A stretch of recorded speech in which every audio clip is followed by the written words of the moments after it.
ha servido para demostrar que lamentablemente es un problema global que está muy presente y la pandemia ha venido como a agudizar una situación en la que viven muchas mujeres y familias diariamente, no solo en el ámbito de la violencia, sino que también cosas como la precarización laboral, cosas como la doble o a veces triple jornada laboral de muchas mujeres, de muchas mamás.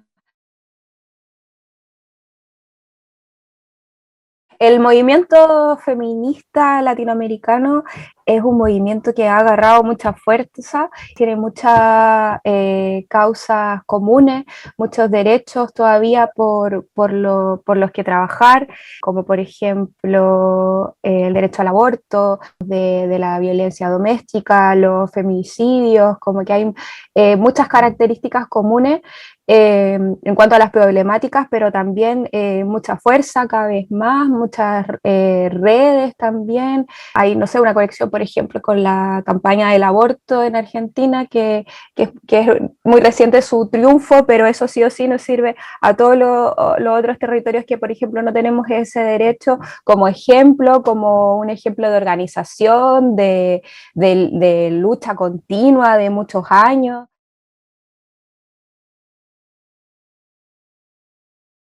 Quizás más allá de lo local, también ese es un ejemplo de lo que ocurre en muchos otros lugares respecto a ese tema, respecto a quiénes son los representantes, comillas, del pueblo, por decirlo así.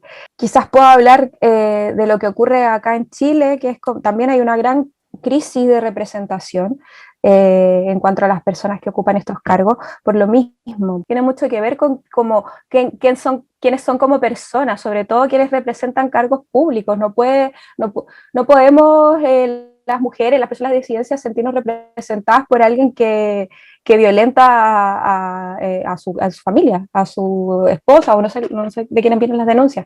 Lo que pasa es que ahora, por suerte, algunas personas se atreven a denunciar, pero es algo que está muy silenciado, muy invisibilizado. Y yo creo que de a poco esas personas no van a tener más cabida en ámbitos públicos porque no puede ser, porque no podemos separar la vida de la obra. En este caso, también ocurre esa discusión de repente con los artistas.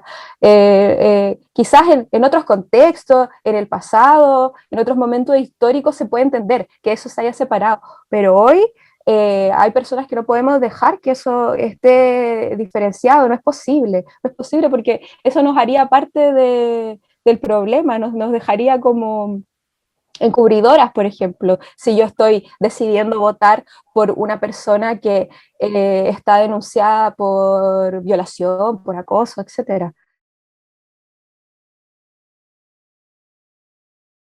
Todos los avances en cuanto a temáticas de género han sido y han venido desde la calle, desde las manifestaciones constantes, desde la denuncia y desde el feminismo. Es poco probable que venga desde ese lugar de la política institucional o de los gobiernos.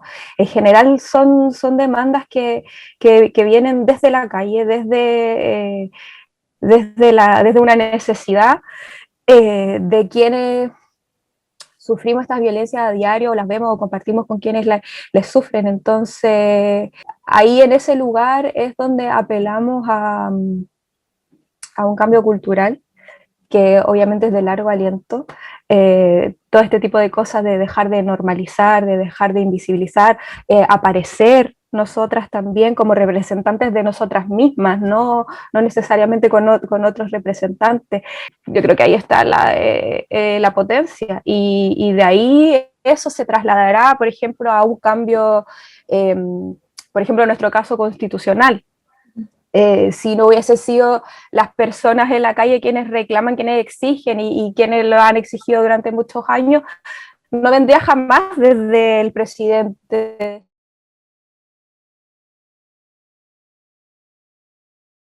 Muchas veces ese reclamo o esa acusación viene de distintos lados políticos, no necesariamente de la derecha, es impresionante. A nosotras nos pasa mucho. Creemos que la motivación de eso es que quienes ven en cuestión sus privilegios, quienes ven perturbados su situación de comodidad, su situación de poder, su control.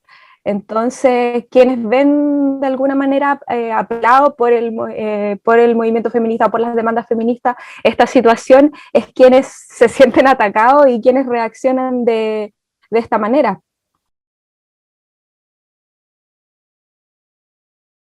Sentimos que de alguna manera es un ejemplo de cómo estas violencias históricas, institucionales, sistemáticas, atraviesan a nosotras cuatro, pero también a muchas otras personas.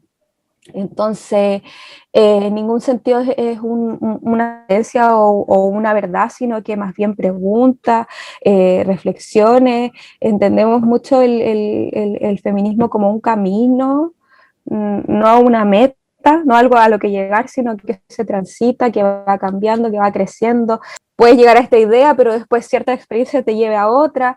Entonces quisimos compartir un poco esas reflexiones, esas ideas con otras personas, sobre todo para que pueda servir también como de motivación para hacer algo, más que solamente como leer estas ideas, reflexionar, pensar, conversarlas, etcétera, sino que también para motivar a quienes le lean a juntarse con una amiga y y crear con eso algo, eh, ya sea, no sé, artístico o político, activista o lo que sea, como un poco un germen o una guía, un impulso, un puntapié inicial, como cuando uno termina como de leer, ver algo o algo que le hace un clic y dice sí, como vamos, yo también quiero hacer esto, yo también puedo hacer esto, como que no es, un poco esa es la intención.